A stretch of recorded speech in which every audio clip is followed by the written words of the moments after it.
दोस्तों, एक बार की बात है। एक बूढ़ा आदमी एक रास्ते से जा रहा था और उस बूढ़े आदमी के पास 3 बड़ी थैलियाँ थी। वो तीनों थैलियाँ बहुत ज़्यादा भरी हुई थी।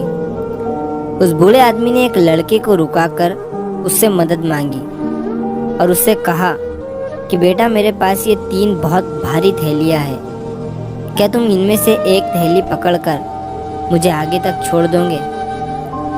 लड़के ने बिना कुछ कहे उस बूढ़े आदमी के पास से एक थैली अपने पास ले ली और वो उस बूढ़े आदमी के साथ चलने लगा।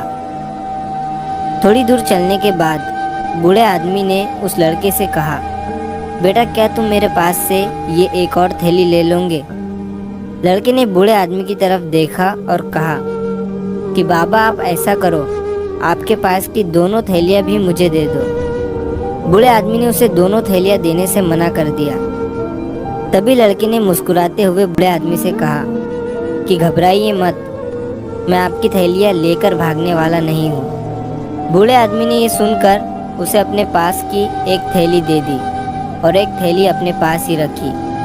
तभी लड़के ने उस बूढ़े आदमी से कहा कि आखिर ये थैलियाँ इतनी भारी क्यों है, क्या है इनमें? बूढ़े आदमी ने उस लड़के की तरफ देखकर कहा कि जो 2 थैलियाँ तुम्हारे पास है, उनमें से एक थैली में चांदी के सिक्के हैं और एक थैली में तांबे के, और ये जो एक थैली मेरे पास है, इस थैली में सोने के सिक्के हैं। लड़का ये सुनकर हैरान हो गया। अब थोड़ी दूर चलने के बाद एक पहाड़ पर चढ़कर उन्हें गांव में जाना था। तभी उस लड़के ने बूढ़े आदमी से कहा कि आप ऐसा करिए कि आपके पास की थैली भी मुझे दे दीजिए और आप आराम से पहाड़ चढ़िए। मैं अपनी रफ्तार से चढ़कर पहाड़ पर पहुंचने के बाद ऊपर पहाड़ पर आपका इंतज़ार करता हूँ। बूढ़े आदमी ने अपने पास की थैली भी, जिसमें सोने के सिक्के थे, वो उस लड़के को दे दी। लड़का अपनी रफ्तार से पहाड़ चढ़ने लगा।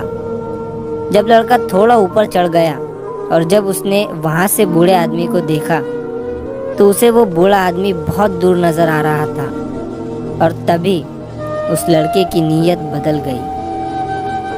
वो लड़का उन तीनों थैलियों को वहाँ से लेकर भाग गया। जब वो अपने घर पहुँचा और उसने थैलियों को खोल कर देखा तो उसने देखा कि उन तीनों थैलियों में पत्थर भरे हुए थे और उसमें से लड़के को एक चिट्ठी मिली जिस पर लिखा हुआ था कि अगर तुम इन थैलियों को लेकर नहीं भागते तो मैं तुम्हें अपने महल का ख़ास आदमी बना देता।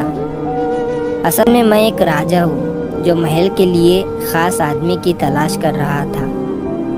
पहले तो मुझे तुम पर भरोसा हो गया था, लेकिन एंड वक्त में तुम्हारी नीयत बदल गई और तुमने एक ख़ास मौके को अपने हाथों से गंवा दिया। दोस्तों, कहते हैं कि अगर आपकी नीयत साफ़ है तो आपको कामयाबी के लिए परेशान होने की ज़रूरत नहीं है, क्योंकि आप अभी भी एक कामयाब इंसान हैं। बस आपको सब्र करना है। कामयाबी खुद आपके पास आने का मौका तलाश करेंगी। तो अगर आप इस कहानी को और भी लोगों तक पहुंचाना चाहते हो तो इस वीडियो को लाइक करिए ताकि YouTube इस वीडियो को और भी लोगों तक पहुंचाए। और अगर कहानी अच्छी लगी हो तो हमारे चैनल को सब्सक्राइब ज़रूर करिए। मिलता हूँ मैं अगली बार इसी तरह की कहानी के साथ। तो सब्र करो, शुक्र करो और ज़िंदगी में आगे बढ़ो।